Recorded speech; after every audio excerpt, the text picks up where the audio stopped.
Welcome into OutKick the show. I am your fearless leader, Claytravis. I hope all of you are having fantastic MLK days. I know a lot of you not working. I know a lot of you particularly if you're around where I live, locked in as we've gotten, probably 8, 9, 10 inches of snow. I haven't been outside to look. My kids are running around like crazy. If you hear screaming, that is because there's a huge crowd of kids in my house. They're playing snow football. They're sledding. I have not been outside because I am working as I work every single day because I have to pay for everything. I know that a lot of you are going to be kicking back watching two different things going on tonight. Bills, Steelers, as well as Bucks, Eagles with the wild card games going on today. We'll talk about that and the reactions from the first 4 wild card games, as well as the Iowa caucuses are tonight. If you are watching or listening to me in Iowa right now, get out and vote. Around 200,000 Iowans can have an incredible impact in analyzing what is going to happen in the Republican primary. We will discuss that. Also, very first ever streaming broadcast of an NFL game. My review of what happened with Peacock. All that and more. Lions, Texans, Packers, Chiefs get the win. And Trump now attacking Vivek. A lot of different moving parts. Just had to text my kids and let them know that school is officially out tomorrow in Nashville, probably increasing the amount of bedlam that will be going on. All that still to come. But I want to dive into right off the top what we learned in the 4 NFL games that happened over the course of the weekend. And of course, the number one story coming out of the NFL playoff weekends is what in the world happened with the Dallas Cowboys. Absolute domination. Credit to the Green Bay Packers going on the road in Dallas and snatching the still beating hearts right out of the Dallas Cowboy fan chest, Temple of Doom style. This was the kind of devastating defeat. To give up 48 points, for Dak to throw the pick six, to be down near the end of the first half 27-0, this was a beatdown of epic proportions. It's not one of those games where you go back to the drawing board and you say, man, we had a couple of fumbles that came out of nowhere, tip ball interceptions, kick return, touchdown, fumbled, punt, blocked punt. You know, you go back and watch games. Sometimes you can go back and you can say, man, there were 3 plays that happened in that game that were totally out of line, out of character. That changed the outcome of the game. We don't want to overreact, as frustrating as it can be to lose. Now, this was we got to go back and reconsider every decision that we have made in terms of Mike McCarthy, Dak Prescott. Dak, I went and looked. I think it's always important to look up the contract terms. Quarterback takes the most blame. Dak was not playing defense, and the defense couldn't stop the run. Got dominated there. I think that's the biggest issue for the Cowboys going forward, was how they got obliterated on the ground. Aaron Jones still running, I think, right now for the Green Bay Packers. Jordan Love played a great game. But if I am looking at this objectively as a Cowboy fan, Dak's not going anywhere. You probably got, for sure, next year, probably 2 more years of Dak as your starter, whether you like that or not, unless you're going to go into the draft and go get a young quarterback, and he's going to come in as a 3rd or 4th round pick and outperform like Dak Prescott did, and then beat out the veteran like he beat out Tony Romo after an injury. So Dak is there for another couple of years, I think, for better or worse, and I don't think he was the biggest story. He didn't play well, but I think when your defense gives up 48, I know 7 of those were the pick six, but to me, the story is Mike McCarthy is not the answer. And if I were advising, if Jerry Jones came to me today and he said, Clay, objectively, what do you think as a neutral observer here? What should we do? I would say go get Bill Belichick. And some of you out there are going to say, this is crazy, Clay. No, I don't think it's crazy at all. I would fire Mike McCarthy and I would go hire Bill Belichick. And I would say, fix what's wrong with the Dallas Cowboys. I think he would fix the defense. Dak is way better. And I understand the nervousness out there where people would say, well, Belichick hasn't won without Brady. I think that Belichick would win with the Dallas Cowboys. This roster is not bad. I think that he would fix a lot of the leadership issues. I would say to Jerry Jones, you have to be willing to take a step back, get out of the way, and let Bill Belichick come in and run the full fruition of what he wants to do as a coach. You have to say, look, this is a Hall of Fame coach. I'm going to get out of the way. I'm not going to be the primary show. That's what I would have to. I think that's what you would have to tell Jerry Jones in order for people to be comfortable, meaning Bill Belichick coming in. You have to give him complete authority, and you have to get out of the way. If that happened, then I think things could get fixed in Dallas. Green Bay, I didn't think it was possible. All right? I didn't think it was possible to go from Brett Favre to Aaron Rodgers to Jordan Love and hit boom, boom, boom. But the way that Jordan Love is playing right now, to be fair, Matt LaFleur called in his offense an incredible game because, again, there were a lot of wide receivers, nobody within 10 yards of them, and Jordan Love could just drop the ball in. He didn't have to be perfect. They protected him well, didn't have any real pass rush issues. Again, the Dallas defense was a disaster. But, man, you got to be super optimistic. Now, I think the Packers, we'll get into this later this week. Kelly in Vegas, Kelly Stewart and I will do our picks. And picks were not good. I'll address that in a bit. But I think you have to look at this. I was stunned by what I saw. The single most remarkable game performance in terms of failure was the Cowboys this weekend. There's not a close second, but I think you got to be ecstatic if you are right now a Green Bay Packer fan with what you saw from Jordan Love. Second most surprising outcome, I shouldn't say surprising, second biggest outcome, 3 of the games were basically blowouts. I got to tell you, I feel incredible for Lions fans. And maybe this is partly influenced because my wife's family's from Michigan. I have a lot of family that I married into that are Lions fans, long-suffering Lions fans. I thought one of the coolest things they had on the broadcast last night on NBC was when they showed that Lions fan who'd been a season ticket holder for 66 years. Did you guys see that? They showed Eminem, some of the celebrities that were there in the crowd, and then they showed this guy, I think he's 88 years old, lived in Grosse Pointe, Michigan, had been a Lions season ticket holder for 66 years. You think you have seen some things as a fan? Imagine being a Lions season ticket holder like that guy for 66 years, being there in the crowd to celebrate that win. Phenomenal to see. Look, for Jared Goff to get traded away, basically kicked to the curb by the LA Rams and say, you're not good enough to get us to a Super Bowl, after you'd already win a Super Bowl, after you'd already been to a Super Bowl. And then to see the first year after you got kicked to the curb, to see Matthew Stafford take your former team and win the Super Bowl, that is as devastating of a gut punch as I can imagine a player finding himself in the middle of. For him to fight back from that, Jared Goff, it took him multiple years, not just to get kicked to the curb, to see Matthew Stafford win that Super Bowl, and then to get shipped to Detroit. Brand new coach Dan Campbell, a franchise that has never won, to get the opportunity to get the Rams coming into your place and to come out and put up the points early like the Lions did, even though they only scored 3 points in the second half.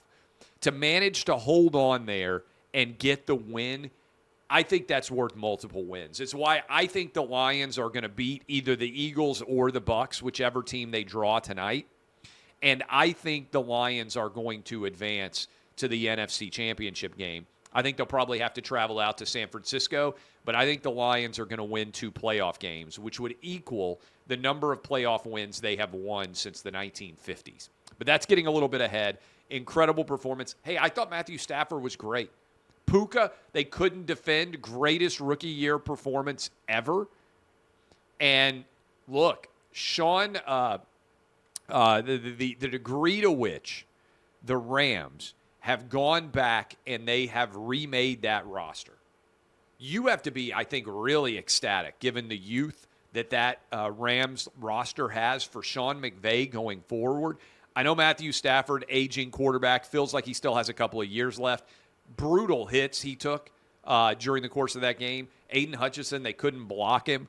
Congratulations to him. I think he's from Plymouth, Michigan. Incredible performance. He knows better than anybody what the legacy of the Lions has been, even as a young guy, to grow up there and hear SOL, same old Lions. No matter what happened, they found ways to lose. A lot of fun to watch. Even though Matthew Stafford played well, they couldn't cover Nakua. And given Cooper Kupp is still a relatively young guy, got to be kind of optimistic about what the Rams have built going forward, given the ability that they have to find playmakers in later round draft picks. So the Lions advance, big win. The Chiefs, I didn't think the Chiefs played that well. I thought the Lions looked like they would have, I thought the Dolphins looked like they would rather be anywhere than there. The Dolphins are like the new Lions. Dolphins have not won a playoff game since 2000. And for people out there, we're talking about the Packers going Brett Favre, Aaron Rodgers, Jordan Love, and how they may have gone bang, bang, bang and hit on all three. There's going to be a lot of questions about Tua. Doesn't have the strongest arm, has elite level wide receiver talent, but where in the world was Jalen Waddle? He basically disappeared. They made one play the whole game. I thought the defense held up fine. They just were never able, the Dolphins, to ever make a play. It just never happened for them. Tyreek Hill made one big-time catch down the field. Otherwise, this explosive Miami Dolphin offense, which put up such incredible performances in September and October and early November, they fell apart down the stretch. And they took it on the chin. Congratulations to the Chiefs. I didn't think the Chiefs played that well. Travis Kelce had 3 drops. Chiefs got the win. They now, presuming that the Bills win, which I think they will, the Chiefs will have to go on the road for the first time in Patrick Mahomes' entire career. They've played neutral site Super Bowls. They never have had to go on the road. I give a lot of credit to the Chiefs for that performance, but to me, the Dolphins were awful. And I think they got a lot of questions. Tua was great during the season, but when you go into a road game and you put up 264 yards of total offense like the Dolphins did, and you're 1 for 12 on third down efficiency, and you really don't have anything other than the one explosive play, this was a pretty solid beatdown. Honestly, the Chiefs should have been in better shape than they were. Now, the officiating, I hate when I see a blatant hold and a intentional grounding penalty basically wiped out because of a tap. Now, you should say you shouldn't put your hands on the quarterback. This was still a game. I don't know that it would have mattered. I think it was 19-7, and you had the shove happen. Got a first down. Chiefs go on and score and put this game away. But to me, the storyline was the Dolphins just didn't show up. Brutally cold, we know that. But the Chiefs get the win and dominate along the way. And then the other game, Texans. Look, Joe Flacco was a fill-in, played infinitely better than anybody could have expected, got exposed. Double pick sixes. The Texans' defense was outstanding, putting pressure on him. And C.J. Stroud was phenomenal. And if you were buying stock, D'Amico Ryans, young defense, young quarterback, young head coach, dominant performance by the Texans. I think the Texans are above their expectations by far. You have to be ecstatic if you are a Houston football fan and you are rooting for the Texans. Browns, the defense. They have way more talent on defense than the performance that they allowed to happen. Now, I know there were 2 pick sixes, but you can't be in a position where your defense performs like it did. And again, the Browns kind of floundered. I think they were up 14-10 and then got outscored from 35-0 from there, if I'm not mistaken, if I'm remembering the game correctly. If you had told Browns fans, hey, Deshaun Watson's going to get injured and you're going to be playing Joe Flacco in the playoffs and you're still going to find a way to win 11 games, they never would have believed you. But that performance in general, alarming on the defensive side of the ball more than anything else, even though it was a successful year. Now, we went 0-4 on gambling. No excuses, although I will point out, if you listen to Clay and Buck, Prize Picks could hit, and we could end up with 10x payout on Prize Picks, prizepicks.com/Clay. If you live in New York, if you live in California, you live in Texas, you live in Georgia, and you feel like you're getting left out, prizepicks.com/Clay. Been advertising for them a lot on Clay and Buck. I gave out 4 different individual player props. We've already hit on 3 of those 4. The 4th was the under on Josh Allen, which, by the way, getting a little bit screwed on that because I thought they were going to be under passing yards. I thought they were going to be playing in the awful weather conditions yesterday. Instead, they moved it to today. Bills 10-point favorite. I'm on the Bills. I'm on the Bills and the under in this game. It's going to kick off in about an hour. I'm also on the Bucks and the under in this game. We went 0-4 over the weekend. No excuses. Got a bounce back performance here. I'm on the Bills and the under. I think the Bills will shut down the Steelers. Loved the under earlier in the week. Instead, the game has been changed. The date, let me check and see what the actual number has moved to on this. The over-under has come back 3 or 4 points. We gave it out to you. Kelly and I did 43.5. It's down to 38.5. It went all the way down to 33.5. It's now come back over the weather conditions. And then Eagles, Bucks. I really like the Bucks and the under. I think the Bucks are going to win this game. I think the Bills are going to win, and then we'll be set for the divisional round of playoffs. Let me say this. I think this is important. Streaming game. I watched this on Peacock. I know a lot of you either did or did not. The numbers were huge for the amount of people that stream the game on Peacock. I have Comcast, and we were already paying for Peacock because, as I've said on this program before, the Travis family subscribes to like every streaming service on the planet. We've got Peacock, we've got Paramount, we got Amazon Prime or whatever it's called. We got Disney Plus. We used to have the WWE Network. Basically, if you can pay for a streaming service, we are paying for it. That I think maybe we don't have Apple. Apple might be the only one. I'm sure we're paying for it somehow. So basically, the Travis family, if you can pay for it, you pay for it. But a lot of you didn't want to pay for it. And here is where I think fans need to draw a line in the sand, or if you're in Nashville like I am today, a line in the snow, as their snow is falling everywhere. If you're going to put a game on a streaming service, and you are going to make me pay to sign up for that streaming service, there should be no commercials. The entire premise of there being commercials during sports broadcasts is the commercials exist so you and I can watch them for free, okay? On Netflix, I didn't know if I mentioned it. Of course, we have Netflix in the Travis household. If you pay the normal rate, there are no commercials. Peacock, Paramount. You can pay less, and they will put the commercials in. But if you pay the normal rack rate, you are paying to not have commercial breaks. You just get to watch your programs. We got to fight this, and we got to fight it now.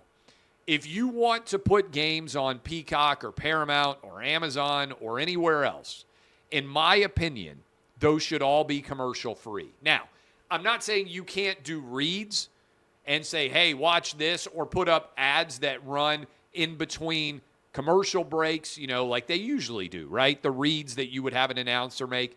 I'm fine with there being ads that run during the game, like this part of the game brought to you by, Snickers, right? Like they do during soccer matches. I'm totally fine with all of that. But you cannot expect for me to pay the rack rate of what your streaming service is and have to sit through all the commercials.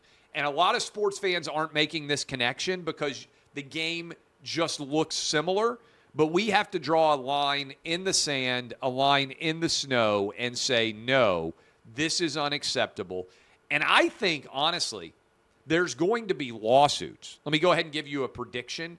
In the years ahead, as they start to put these games on streaming services, particularly like the ESPNs of the world, I think a lot of people are going to say, wait a minute, hold on. You're telling me that I already pay for a cable service, and now I'm going to have to pay more for those games to be streamed? You're going to charge me additional dollars? Unacceptable. No commercials. If you're going to make me pay, at least the game can last 2 hours instead of 3 hours. This is a big deal to me, and I think the precedent is important, and fans need to line up and fight against this. If the way to make money is they're going to charge you effectively pay-per-view, there shouldn't be commercials. Shouldn't be commercials during the broadcast period. Now, it's a little bit complicated because if you lived in Kansas City or Miami, you got to watch this game on local television, and I understand that can bring some challenges, but the general proposition here needs to be no commercial breaks at all if we are having to pay as much for these games as we actually are. All right, that is my analysis of the 4 wildcard games. I'll be watching the 2 wildcard games. Like a lot of you, I'm going to be watching the NFL today, this afternoon, into the evening, while also I'll be watching Fox News for the election results to come in, starting about 10 o'clock Eastern tonight. My prediction, Trump 1, DeSantis 2, Nikki Haley 3, Vivek 4. I think all 4 of these candidates will get 10% or more of the vote. I think Trump will come in a little bit under 50. I think Trump will be around 48. I think DeSantis will be around 22 or 3. I think that Nikki Haley will be around 18 or 19. And I think Vivek will be around 10 or 11. You guys can tell me how I did on the math there. I think that is roughly where we're going to end up, okay, within a few points of how I just broke that down. And I think that everybody is going to be lined up to go on into New Hampshire in 8 days.